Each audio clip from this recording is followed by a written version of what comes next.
One, two, three, four.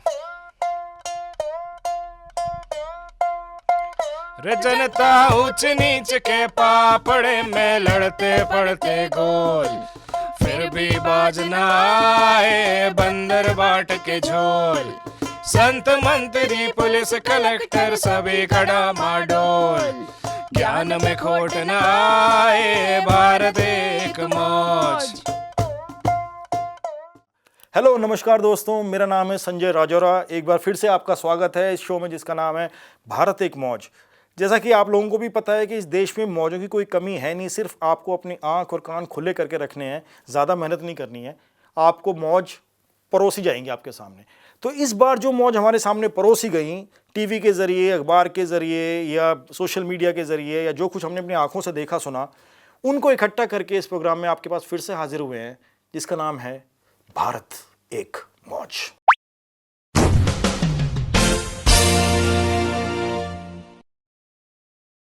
भाइयों, मुझे लगता है कि हिंदुस्तान के जो दो सबसे ज्यादा बदनसीब प्रदेश हैं वो हैं यूपी और बिहार। और ये बात तो वेरी वेल एस्टेब्लिश्ड है, हम सब मान चुके हैं कि दुनिया का, इंडिया का छोड़ो, दुनिया का सबसे जो एडवांस प्रदेश है वो है गुजरात। बापू की जन्मभूमि है गुजरात में, कुछ दिन तो गुजारो गुजरात में। अब बिहारी और यूपी वाले लोग अपने प्रदेश से बाहर जाते हैं काम करने के लिए, लेकिन वहाँ पे उन्हें लताड़ा जाता है वहाँ से कि आप जाओ, आप यहाँ पे बाहर से आए हो। महाराष्ट्र में हुआ, अब गुजरात में हो रहा है। और जो इसका इंसिडेंट था जिसने ये ट्रिगर किया कि एक मासूम बच्ची के साथ बलात्कार हुआ, एक घिनौना क्राइम, जो कल्प्रिट था वो बिहारी था। और इस वजह से एक सुनामी सा उठा, जिसकी वजह से सारे बिहारियों को और सारे यूपी वालों को वहाँ से भगाया गया, ये कह के कि तुम लॉलेस स्टेट से आते हो और तुम अपनी लॉलेसनेस लेके गुजरात में आते हो, जो कि लॉ अबाइडिंग स्टेट है। गुजरात तो लॉ अबाइडिंग है, वहाँ पे तो कभी कुछ हुआ ही नहीं है, किसी को याद ही नहीं है कि वहाँ पे कोई दंगा या कोई फसाद या कोई स्टॉकिंग या कोई बलात्कार कुछ ऐसा हुआ है। ये सब यूपी वाले लेके आ रहे हैं। देखो, हिंदुस्तानी इतने सारे हैं, पूरी दुनिया में घूम घाम के काम कर रहे हैं, नाम कमा रहे हैं और कहने को देश का नाम भी बढ़ा रहे हैं।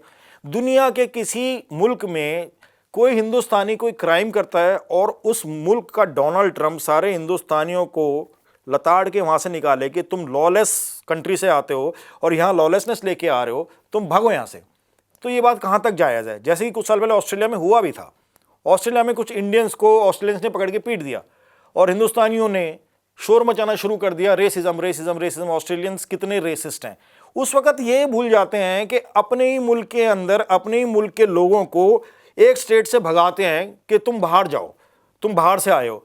ये डबल स्टैंडर्ड्स हमारे हैं कि अपने यहाँ तो हम ये करते हैं और बाहर रेसिज्म का शोर मचाते हैं। अब मुझे समझ में नहीं आता है कि जो यूपी और बिहार के लोग गुजरात में आके काम कर रहे हैं, क्या वो डिफरेंट कंट्री में काम कर रहे हैं? लेकिन गुजरात का एडमिनिस्ट्रेशन है वो अलग ही लेवल पे उड़ रहा है। अगर एक प्रॉब्लम है और एडमिनिस्ट्रेशन उसको एक्नॉलेज करे कि मेरे यहाँ लॉ एंड ऑर्डर इशू है और उसको एड्रेस करे, यही तो काम होता है एडमिनिस्ट्रेशन का। लेकिन गुजरात का एडमिनिस्ट्रेशन क्या कह रहा है, ये देखिए इस ट्वीट में। Interacted with migrant workers from various north Indian states, all confirmed very peaceful loving Gujarat. District administration have assurance police is alert and supportive to crush anti social elements with an iron fist. तो ये कह रहे हैं कि इन्होंने जो migrants हैं north Indian state के, उनसे बात करी और बोला है कि उन माइग्रेंट्स ने इनको बताया कि सब कुछ ठीक ठाक चल रहा है, बाकी एडमिनिस्ट्रेशन तैयार है आयरन फिस्ट के साथ एंटी सोशल एलिमेंट्स को क्रश करने के लिए, जैसे कि पहले भी गुजरात में होता आया है। इसलिए तो गुजरात में इतनी शांति है, इसलिए तो गुजरात में कुछ हुआ ही नहीं है। लेकिन हमारे यहाँ के पॉलिटिशियंस की जो जमात है ना, वो विरली है। वो मुझे लगता है वो कहीं और इस प्लेनेट के नहीं है, वो कहीं और से बाहर से आए हैं, एलियन जैसी हरकतें करते हैं। हर मौके पे ये कुछ ना कुछ ऐसा ड्रामा करते हैं जहाँ पे ये साबित कर देते हैं कि इनका देश से, उसकी तरक्की से, उसकी शांति से, उसकी इंटेग्रिटी और एकता से इन्हें कोई लेना देना नहीं है। अब जैसे ये गुजरात के चीफ मिनिस्टर रूपानी साहब का स्टेटमेंट आप पढ़ लें इस एक्सोडस के बारे में और ये जो घटनाक्रम पूरा हो रहा है इसके बारे में। ये कहते हैं, Gujarat CM Vijay Rupani appeals for calm, government says over 400 arrested for attacks. तो रूपानी साहब कम से कम ये एक्नॉलेज कर रहे हैं कि गुजरातियों को बोल रहे हैं कि भैया शांति रखो, 400 लोग अरेस्ट करे गए हैं अटैक्स के लिए। ये रूपानी साहब जो चीफ मिनिस्टर ऑफ गुजरात हैं उनका स्टेटमेंट है। अब अगला स्टेटमेंट देख लो आप। अगला स्टेटमेंट है यूपी के चीफ मिनिस्टर योगी आदित्यनाथ, उनका मुझे समझ में नहीं आ रहा कि उनसे यूपी क्या पूरा संभल गया है, जो उन्होंने अपना वर्क को बढ़ा के गुजरात तक भी पहुंच गए हैं वो। तो गुजरात में ये जो पूरा घटनाक्रम चल रहा है, ये जो पूरे इंसिडेंट्स हो रहे हैं, इसके बारे में योगी आदित्यनाथ जी कमेंट मार रहे हैं। उनका कमेंट सुन लीजिए। वो कह रहे हैं, Gujarat CM has clearly told me that no such incident has taken place in the last 3 days. People who are jealous of development in Gujarat are spreading such rumors. Effective steps have been taken by Gujarat government, UP CM on attacks on UP and Bihar people in Gujarat. तो पहली बात, UP के chief minister Gujarat की government को defend कर रहे हैं, जहां से यूपी और बिहार के लोगों को, चलो अभी बिहार को छोड़ दो, यूपी के लोगों को मार मार के भगाया जा रहा है। तो जिस प्रदेश के वो मुख्यमंत्री हैं उसको तो भूल गए, उनकी जनता को भूल गए। वो जनता को डिफेंड करने के बजाय वो किसी और प्रदेश के चीफ मिनिस्टर को डिफेंड करें जो कि उन्हीं की पार्टी के हैं। और चीफ मिनिस्टर ने उनको प्राइवेटली ये बोला है कि गुजरात में कोई प्रॉब्लम नहीं है, और चीफ मिनिस्टर पब्लिक में ट्वीट कर रहे हैं 400 लोग अरेस्ट हो गए। तो वो प्राइवेटली योगी जी को क्यों बोल रहे हैं ये? या प्राइवेट कन्वर्सेशन में ऐसा क्या हुआ कि उन्होंने, योगी जी ने कुछ ऐसा खिला पिला दिया रूपानी जी को जिसकी वजह से उनके मुंह से कुछ और ही निकल गया? तब एक बात तो मानने वाली है, पक्की बात है, या तो योगी आदित्यनाथ झूठ बोल रहे हैं या मिस्टर रूपानी झूठ बोल रहे हैं। दोनों में से एक बंदा तो झूठ बोल रहा है। अब कौन बोल रहा है ये डिपेंड करता है कि आपको कौन अच्छा लगता है, योगी अच्छे लगते हैं या रूपानी जी अच्छे लगते हैं, उस हिसाब से आप अपनी पार्टी देख लीजिए। लेकिन असल में हो ये रहा है, सरकार बनती है आवाम को डिफेंड करने के लिए, लेकिन ये वाली सरकार आवाम को पड़े जूते, हम अपनी पार्टी के दूसरे चीफ मिनिस्टर को डिफेंड करेंगे। वाह भाई वाह। अब गुजरात के चीफ मिनिस्टर झूठ बोल रहे हैं या यूपी के चीफ मिनिस्टर झूठ बोल रहे हैं या दोनों झूठ बोल रहे हैं, सांप सीढ़ी खेलते हुए आपस में हैं, तो ये तो पता नहीं। लेकिन एक बंदा है जो सच बोल रहा है, और वो सच क्या है और क्या बोला उन्होंने, ये आपको दिखाते हैं, जरा देखिए। आमच्या सगळ्यांचा एवढा दृढ विश्वास होता आणि इतका प्रखर आत्मविश्वास होता की आयुष्यात आम्ही कधी राज्यावर येतच नाही, याबद्दल आमच्या मनात पूर्ण विश्वास होता। त्यामुळे आमच्या आजूबाजूचे लोक काय म्हणतात, बोला ना, सांगा ना, बिघडते काय, तुम्हाला कोणता जबाबदारी येणार आहे? आता आमचं राज्य येऊन गेलं, आता राज्य आल्यानंतर ही सत्यस्थिती आहे। त्यामुळे तुम्हाला आता आमचे कोणत्या तारखेला गडकरी काय बोलले, फडणवीस काय बोलले, आता ते लोक, तुम्ही तर म्हणाले होते ना, आता पुढे काय आहे, आणि हसतो आणि पुढे जातो। अब तो समझ में आ जाना चाहिए आप लोगों को कि इनकी असलियत क्या है, कि इन्होंने बोल दिया, खुद बोल दिया कि हमें तो पता था हम पावर में आएंगे ही नहीं, तो हमने तो बड़े बड़े प्रॉमिसेस दे मारे कि हम ये कर देंगे, वो कर देंगे, सारा ब्लैक मनी वापस ले आएंगे, हर एक अकाउंट में 15 लाख रुपए आ जाएगा, फलाना और ढीम का सब कुछ बोल दिया। और अब ये खुद ही एडमिट कर रहे हैं कि ये तो हमने ऐसे ही बोल दिया था, और हंस भी रहे हैं। मतलब कुछ तो शर्म करो, कुछ तो शर्म करो। और हंस रहे, किस पे हंस रहे हो? अपने ऊपर हंस रहे हो या हमारे ऊपर हंस रहे हो? जहां जैसे कि उनके डिमिनर से लग रहा है वो अपने ऊपर तो नहीं हंस रहे होंगे, क्योंकि वो तो सत्ता में बैठे हुए हैं। तो दोस्तों, ये जो सरकार हमारे यहाँ भी है, ये हमारी खिल्ली उड़ा रही है। वो जैसे गांव में हम खेलते थे ना, पकड़न पकड़ाई का खेल, तो अगर आप किसी को पकड़ने जा रहे हो और वो आपके हाथ नहीं आ रहा है, तो वो दूर जाके आपको करता था टिल्ली लिल्ली झर। तो ये सरकार ना आपको ये बोल रही है टिल्ली लिल्ली झर। देखो, मैंने जैसे पहले कहा कि यूपी और बिहार हिंदुस्तान के सबसे ज़्यादा बदनसीब प्रदेश हैं, लेकिन जो यूपी पुलिस है वो एक्स्ट्राऑर्डिनरी है। उसके काम करने के तरीके और काम को अंजाम देने के तरीके, उसकी मिसाल दुनिया में कहीं पे भी नहीं है। NYPD हो और LAPD हो या लंदन का पुलिस डिपार्टमेंट हो, वो भी इस तरीके से काम नहीं करती है जैसे यूपी पुलिस काम करती है। देखो, अभी एक वीडियो बाहर आया है जिसको बहुत ज़्यादा लोगों ने देखा है, बहुत वायरल हुआ है। मैं इससे पहले कि मैं कुछ बोलूँ इस वीडियो के बारे में, पहले आप देख लो उसको। इधर मारो ठाए ठाए ठाए ठाए। अब देखो, वही ठाए ठाए करने वक्त भी इन्होंने एक्टिंग बड़ी अच्छी करी है, क्योंकि जब असल में गोली चलाते हैं तो ऐसा माना जाता है कि दूसरे हाथ से सपोर्ट किया जाए ताकि जो पिस्टल है वो स्टेबल रहे। तो ये ठाए ठाए को भी इन्होंने कैरेक्टर में इतना ज़्यादा घुस गए थे कि इन्होंने जो पूरे, जो जिसको बोलते हैं ना मेथड एक्टिंग, वो मेथड एक्टिंग करनी शुरू कर दी। इन्होंने ठाए ठाए करते वक्त भी हाथ को ऐसे पकड़ा है। तो इनका मानना है कि ठाए ठाए से जो क्रिमिनल्स अंदर छुपे हुए हैं ना, वो घबरा जाएंगे कि गोली चल गई है। अब वो अगर क्रिमिनल्स ने हिंदी फिल्में देखी होंगी तो उसमें डिशक्याओं होता है, और ये ठाए ठाए तो कहीं मैंने तो सुना नहीं किसी फिल्म में होते हुए। लेकिन मज़े की बात ये है कि यूपी पुलिस के संभल के एसपी साहब कह रहे हैं कि ये तो पुलिस की स्ट्रेटजी है कि अगर कभी हमारे हथियार फेल हो जाएं तो हम ऐसी आवाज़ निकाल दें जिससे जो क्रिमिनल्स हैं वो डर जाएं। तो दोस्तों मैं कह रहा हूँ ट्राई करो अपने घर में। मान लो खुदा ना खास्ता आपके घर में कोई चोर घुस जाए तो आपको कुछ करने की ज़रूरत नहीं है, रजाई ओढ़ के लेटे रहो और वहीं से चला दो ठाएं ठाएं, चोर भाग जाएगा। ये तो इन्होंने इतना अच्छा तरीका दे दिया। और मैं ये कह रहा हूं कि अगर ये तरीका इतना कारगर है कि स्ट्रेटजी में है तो फिर तो इसे ही यूज करो ना यार। असल में गोलियां क्यों वेस्ट कर रहे हो? वो तो देश को जब बचाने की बात आएगी तब चलाना। ये यूपी के क्रिमिनल्स तो ठाए ठाए से ही भग जाते हैं। आई थिंक आपको इसके बारे में, यूपी पुलिस को इसके बारे में सोचना चाहिए कि this strategy, if it is such a wonderful strategy and I think it's a wonderful strategy कि आवाज से ही चोर भाग जाए, तो इसको यूज करना चाहिए, हथियारों को यूज नहीं करना चाहिए। तो उससे क्या होगा कि आपको मतलब वो बेमतलब में जब जिन बदमाशों को आप गोली मार देते हो फिर उनको अस्पताल लेके जाते हो उनको इलाज कराने के लिए, फिर वो वहाँ पे मर जाते हैं, फिर वो आपके ऊपर कमीशन बैठ जाता है कि ये फेक एनकाउंटर है, आपने एक निर्दोष आदमी की जान ली है या फिर आपने क्रिमिनल की भी जान ली है तो उसको जुडिशियल प्रोसेस में क्यों नहीं डाला। इस सारे चक्कर से आप बच जाओगे। ठाए ठाए बदमाश गायब। यूपी पुलिस के इस टैलेंट को देखते हुए, क्योंकि यूपी जो है इंडिया का शायद सबसे ज़्यादा लॉलेस स्टेट है, यूपी पुलिस के इस टैलेंट को देखते हुए कि जहां पे बिना फायर किए, बिना एक्चुअली गोली चलाए, सिर्फ ठां ठाए की आवाज़ से उन्होंने क्रिमिनल्स को तितर बितर कर दिया। और शायद इसी वजह से यूएन ह्यूमन राइट्स काउंसिल ने इंडिया को मेंबरशिप दे दी।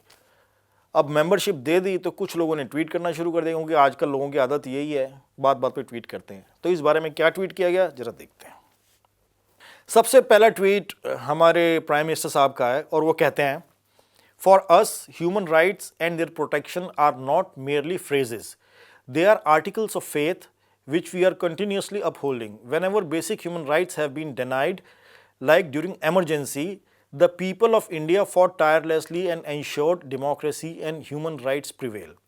तो पहली बात तो ये कि इंडिया को इस काउंसिल में कोई पहली बार नहीं प्रवेश मिला है, पहले भी हुआ है कई दफ़ा, ठीक है। दूसरी बात यह कि प्राइम मिनिस्टर साहब बोलते हैं कि human rights and their protection are not merely phrases, they are articles of faith which we are continuously upholding. Seriously अगर आप अपने चारों तरफ देखें तो क्या आपको ये बात सही लगती है कि हमारे यहाँ ह्यूमन राइट्स की वैल्यू है?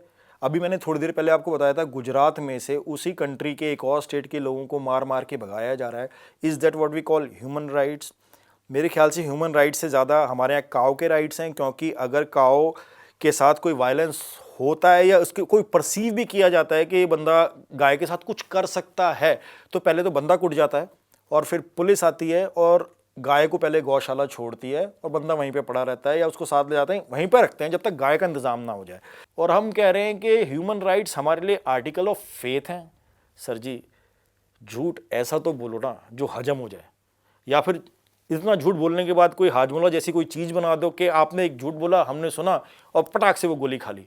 जैसे एडवर्टीजमेंट्स में दिखाते हैं ना, आप कितनी भी गंद खाते रहो, कितनी भी गंद खाते रहो, लेकिन ये गोली खा लो तो आपको गैस नहीं बनेगी। तो ऐसी कोई गोली भी बना दो यार हमारे लिए। Thank you. अब क्योंकि मीटू मूवमेंट की बात चली है तो मैं कुछ कॉन्वर्सेशन उन मर्दों से करना चाहता हूँ जो अपनी हरकतों के लिए वाहियात किस्म के एक्सक्यूज़ देते हैं, जैसे कि सॉरी यार आई वॉज ड्रंक। ये कैसा एक्सक्यूज़ हुआ यार कि शराब को आप जस्टिफाई कर रहे हो, मतलब अपने एक्शन को शराब की वजह से कि आपने शराब क्यों पी थी भाई? अगर शराब आपके अंदर के जानवर को बाहर निकाल के लाके रख देती है तो फिर आप मत पियो। और शराब कोई जस्टिफिकेशन हुआ? अगर शराब में कोई आके आप पे थप्पड़ मार दे और बोले सॉरी यार मैंने पी रखी थी, आप माफ़ कर दोगे क्या उसको? आपकी गाड़ी ठोक दे, सॉरी यार मैंने पी रखी, आप उसको माफ़ कर दोगे क्या? तो आपकी भी जो हरकत है वो भी काबिल माफ़ी नहीं है कि आपने शराब पी रखी है। और मेरा मानना तो ये है कि ये हरकतें, आप शराब सिर्फ एक्सक्यूज़ बना रहे हो, ये हरकतें आपके दिमाग में बिना शराब के भी रहती हैं और शराब पीने के बाद बस आपकी इनिबिशन चली जाती हैं विद द बिलीफ कि अगले दिन आप शराब को ब्लेम कर देंगे। और दूसरा excuse, oh no she misinterpreted my gestures. Misinterpreted मतलब आपके डिफरेंट लैंग्वेजेस में बात कर रहे हो। अगर मैं किसी ऐसे बंदे से बात कर रहा हूँ, एंगेज कर रहा हूँ, इंटरेक्ट कर रहा हूँ जिसकी लैंग्वेज मेरे से दूसरी है, तो मैं कुछ भी एज्यूम नहीं कर सकता। मैं उससे पूछूंगा कि क्या आपको मेरी बात समझ में आ रही है, आप क्लियरली समझ गए मैं क्या कहना चाह रहा हूँ, और आप इतना नहीं कर सकते। तीसरा एक्सक्यूज़ ऐसा ही कि she was giving me signals. भाई आप क्या रिसीवर हो? कि वहाँ से मीडियम वेव, शॉर्ट वेव या फ्रीक्वेंसी मॉड्यूलेशन के सिग्नल आ रहे हैं, आप उनको रिसीव कर रहे हो. That's how you are communicating with that human being while you are in the same room speaking the same language. बात कर लो यार. People are not radio station, they speak. असल मुद्दा यह है कि आपको नो का मतलब समझ में नहीं आता है, और बड़ा सिंपल सा है. नो मतलब नो. उसके बाद भी आपको सिग्नल सुनाई दे रहे हैं तो यार कुछ इलाज करा लो यार अपना. डर रहे हो ना. पहली बार आपको वो डर महसूस हो रहा है जो औरतों ने सदियों से झेला है. पहली बार आपको डर लग रहा है कि आपकी शेमिंग हो सकती है, आपकी हरकतें पकड़ी जा सकती हैं. अब आप घूम रहे हो ततैये की तरह कि यार मेरा नाम ना आ जाए, मेरा नाम ना आ जाए, मेरा नाम ना आ जाए. ये डर आपको लग रहा है. I personally think that being a man, मुझे इस मामले में ज़्यादा फैंटम नहीं बनना चाहिए, क्योंकि ये पूरा का पूरा मूवमेंट इसके गेट कीपर से लेके इसके फुट सोल्जर्स तक, इट इज़ अबाउट विमेन. ये उनका मूवमेंट है. The best that man can do at this time is to just shut up and listen. तो दोस्तों, ये था भारत एक मौज का एक और एपिसोड. और जैसे कि आपने एपिसोड दर एपिसोड देखा इस प्रोग्राम में, इस देश में मौजों की कोई कमी नहीं है. बहुत सारी चीज़ें हैं जिनके बारे में बात करी जा सकती है. आपके आसपास अगर कोई ऐसी मौज हो रही है जो आपको सुनाई दे रही है या दिखाई दे रही है, जो आप समझते हैं कि इस प्रोग्राम में उसका जिक्र करा जा सकता है, तो प्लीज़ कमेंट्स में ज़रूर लिख दीजिए कि मेरे यहाँ ये हुआ, ज़रा इसके बारे में बात कीजिए. हम कोशिश करेंगे अपने लिमिटेड रिसोर्सेज के साथ कि उसके बारे में रिसर्च करके ढूंढ के कुछ करें इस प्रोग्राम में, ताकि आपकी फरमाइश पूरी की जा सके. जब तक ऐसा नहीं हो रहा है तब तक आप हम जो मौजें लेके आ रहे हैं उन्हीं को देखते रहिए इस प्रोग्राम में, जिसका नाम है भारत एक मौज. अरे चटनी एक ऐसी भैया, स्वाद सभी रोल, मजे में फिर भी ले चटकारे, भारत एक मौज.